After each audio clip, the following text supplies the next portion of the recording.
প্ৰতিবাৰ নিচিনা এবাৰও আমি দুৰ্গা দেৱী বনাইছো।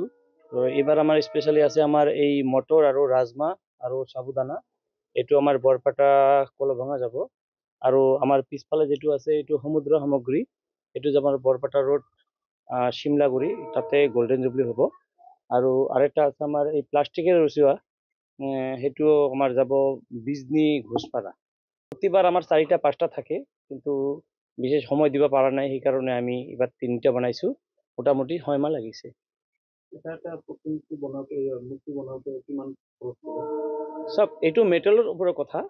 এইটো মেটেল এইটো চাব, আমি এইটো 1,30,000 দি লৈছো। এতিয়া মিনিমাম 55,000 মানে গুচি গ'ল, আৰু এতিয়াতো বাকী আছে, কেৰিং আছে, কিবা আছে। সেইটো মেটেৰিয়েলছৰ ওপৰত কথা।